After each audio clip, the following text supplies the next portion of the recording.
di dalam susu yang dikemas, yang dijual itu ada gula yang namanya gula laktosa, yaitu gula alami. Nah, gula laktosa ini tidak dihitung dalam gula tambahan yang satu hari 50 gram maksimal. Tetapi kalau misalnya susunya itu ada perasanya, ada rasa-rasanya, misalnya susu coklat, susu stroberi, susu apalagi sih? Taro, vanila, susu taro. Kan sekarang macam-macam rasa ya. Blueberry ada lagi. Rasa rindu gitu. Susu apa aja lah gitu yang ada rasanya selain yang plain, itu biasanya ditambahkan gula.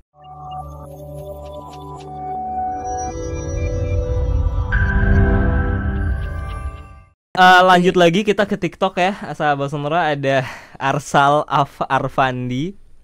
Apakah orang yang berusia 50 tahun ke atas perlu minum susu tinggi kalsium? Oh, udah ini ya. Tadi jawabannya hampir sama ya. Iya. Jadi tergantung pemenuhan gizi yang lainnya, bahwa perlu kalsium iya, perlu protein iya, dan mungkin penekanannya di protein juga perlu ya. Karena kalau cuma minum susu tapi protein lainnya tidak dipenuhi, kadang-kadang tuh orang Indonesia makan proteinnya kurang, terutama orang tua. Karena orang tua kalau dikasih makan daging biasanya kan giginya tuh udah ompong-ompong gitu. Biasanya nolak kalau makan daging. Tapi kan bisa di blender, bukan blender, dihalusin ya kan? Iya, orang tua mah ogah dihalusin. Ada nggak coba yang giginya udah mulai banyak ompong terus makan dagingnya dihalusin? Sebenarnya bisa dicincang sih, bubur, tapi kalau kan di blender mah nggak mau. Jadi bubur gitu enggak ya? Kalau mungkin kalau udah sepuh banget bisa kali ya mau. Terus kalau yang ompong gitu proteinnya dicincang nggak apa-apa. Ikan kan bisa. Ikan kan lembut ya. Okay. Telur kan bisa. Oh iya benar. Ada juga Lili, kayak kenal nih ya. Susu kan Mas banyak Lili yang dijual nih. Bebas. Susu kan banyak dijual bebas nih. Gimana pilih susu yang baik? Apakah lebih baik beli susu murni?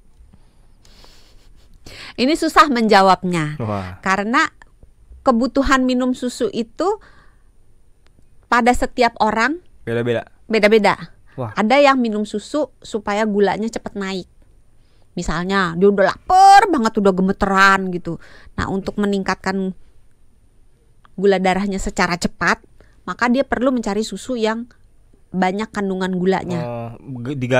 Jadi ngeganjel gitu ya, ganjel dulu deh pakai susu yang banyak fatnya. Tapi kalau untuk anak-anak yang masa pertumbuhan atau untuk orang-orang yang membatasi gula, untuk pasien diabetes, maka cari yang kandungan gulanya itu rendah.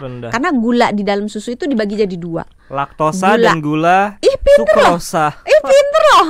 Benar. Jadi di dalam di dalam susu yang dikemas, yang dijual itu ada gula yang namanya gula laktosa, yaitu gula alami. Nah, gula laktosa ini tidak dihitung dalam gula tambahan yang satu hari 50 gram maksimal. Tetapi kalau misalnya susunya itu ada perasanya, ada rasa-rasanya, misalnya susu coklat, susu stroberi, susu apalagi sih? Taro, vanila, susu taro. Kan sekarang macam-macam rasa ya. Blueberry ada lagi. Rasa rindu gitu. Susu apa aja lah gitu yang ada rasanya selain yang plain, itu biasanya ditambahkan gula. Berapa banyak gula yang ditambahkan tergantung pabriknya. Makanya penting membaca label kemasan. Itu loh yang ada tabel-tabelnya, sahabat Sonora. Betul. Tuh, jangan Jadi, cuma dianggurin. Bagaimana cara memilih susu? Kita mengetahui kita minum susu untuk apa. Kalau misalnya kita mengejar proteinnya, cari yang kandungan proteinnya banyak. Pada umumnya 8 gram setiap 240 sekian, 250 cc lah. Sama gitu. juga perhatikan kandungan susunya berapa persen ya. Iya. Itu penting tuh, karena ada aja yang 30%, 40%. Udah stop. Nanti kita nyasarnya ke MBG. Katanya kan nggak boleh ngomongin MBG. Kita ke Joshua yang ada di TikTok juga. Ini tanpa menyebut merek ya, Dok ya. Tanpa menyebut brand. Dari semua produk susu di Indonesia, kalau menurut dokter, susu yang dokter rekomendasikan itu susu apa? Kembali lagi sama tadi, kita minum susu untuk kepentingannya apa?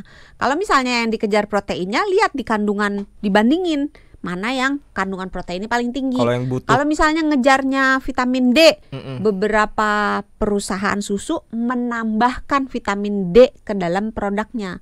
Cari yang kandungan vitamin D-nya tinggi. Kalau butuh kalsium berarti cari yang kalsium cari tinggi. Yang kalsiumnya tinggi. Kalau butuh kalium, cari kalium tinggi. Tapi jangan terjebak dengan si takaran saji. Ingat ya, membaca label kemasan. Hal pertama yang harus dilihat adalah membaca takaran sajinya. Serving berapa itu ya kalau bahasa Indonesia, serving size-nya. Size. Nah, takaran saji itu menentukan si yang nilai di bawahnya itu dengan yang kita minum sama apa enggak.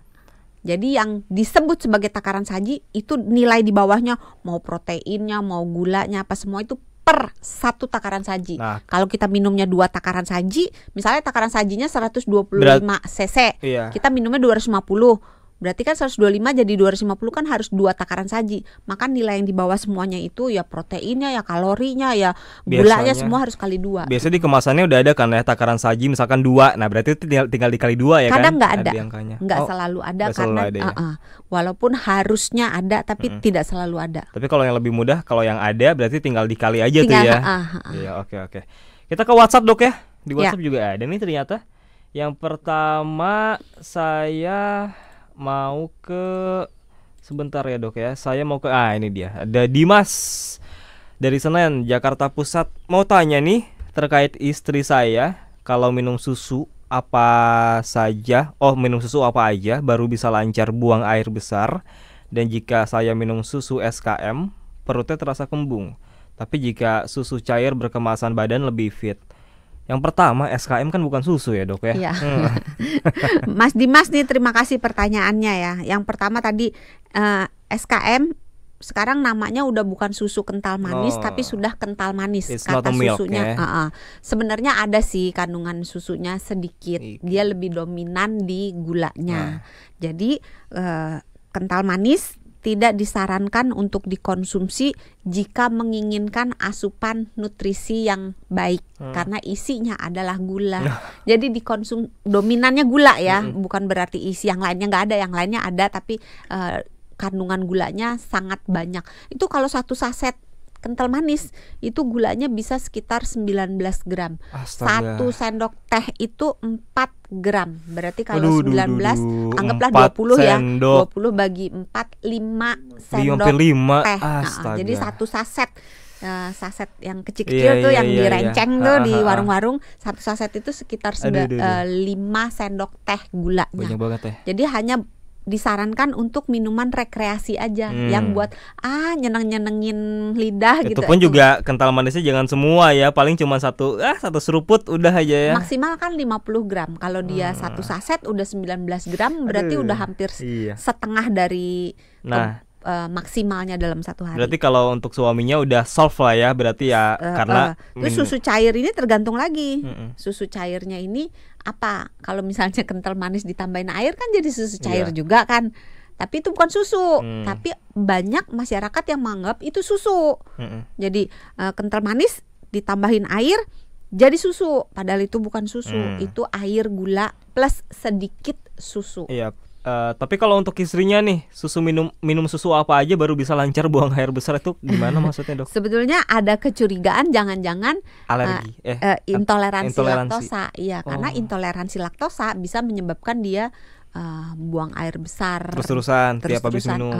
Jadi harus dicek lagi nih apa nih yang terjadi gitu. Tapi kalau seandainya dia misalnya katakan dehidrasi, karena dehidrasi juga bisa menyebabkan proses pembuangan menjadi tidak lancar. Kalau dia dehidrasi terus dia minum susu, karena susu kan cairan, terpenuhi kebutuhan cairannya, bisa jadi lancar. Jadi kemungkinannya macam-macam. Kalau alergi kan bisa ada tes alergi ya. Nah, kalau intoleransi ada tes nafas. Jadi diukur kadar hidrogennya berapa, atau di tes feses juga bisa. Itu ke dokter yang alergi juga kah? Kalau mau ke itu? Harusnya bisa ke dokter alergi. Oke. Jadi saya mau cek apakah ada intoleransi laktosa atau enggak gitu ya. Oke. Ada Pak Edi Hotip, usia 62 tahun, istrinya 38 tahun. Apakah susu bubuk full cream bisa memenuhi kebutuhan sesuai usia kami? Kalau suaminya 62, istri 38. Susu bubuk full cream bubuk ya Dok ya. Terima kasih Pak Edi Hotip, nih pertanyaannya menarik. Susu tuh macam-macam. Ada susu yang cair, ada susu yang bubuk. Itu beda-beda ya. Susu yang cair macam-macam lagi. Ada susu yang murni, susu segar. Ada pasteurisasi. Jadi langsung dari sapi sampai ke rumah langsung di sama sapi-sapinya tuh ya. Nanti pembicaraan off air muncul lagi, jangan ya. Jadi susu murni atau susu pasteurisasi. Pasteurisasi itu dibagi dua lagi, yang suhunya rendah atau yang suhunya tinggi. Kalau yang suhunya rendah, jadinya kalau yang dijual di mall-mall itu ada tulisannya susu pasteurisasi, susu segar pasteurisasi. Oke, itu yang apa yang tinggi? Fresh milk itu yang rendah. Oke, kalau yang tinggi. Makanya dia harus taruhnya di kulkas.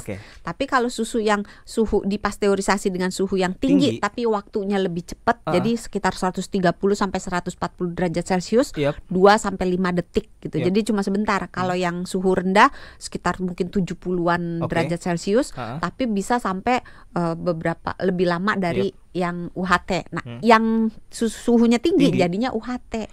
Oh, gitu. Sama pasteurisasi juga. Iya, kalau yang susu bubuk, kalau kenapa disebut full cream itu? Ntar susu bubuk dulu. Kalau susu bubuk itu susu cair yang diuapkan airnya, terus bubuknya dikirim, dikemas gitu. Nah, kalau yang disebut dengan susu full cream atau susu skip itu kandungan lemaknya. Kalau kandungan lemaknya nggak diapa-apain, full, nggak dibuang, nggak didiskon, itu full cream. Tapi kalau didiskon jadinya low fat.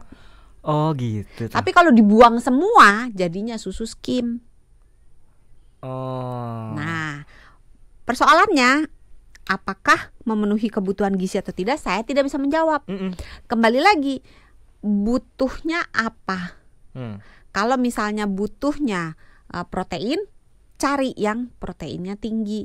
Kalau butuhnya kalsium, cari kalsiumnya tinggi. Kalau misalnya harus membatasi asupan lemak, misalnya saya kolesterolnya tinggi, atau saya berat badannya agak berlebihan gitu, harus ngurangin lemak gitu, maka cari yang low fat atau yang susu skim, jangan yang full cream gitu. Jadi beda-beda, saya nggak bisa menjawab karena tergantung kebutuhan si Pak Hotip dan Nyonya.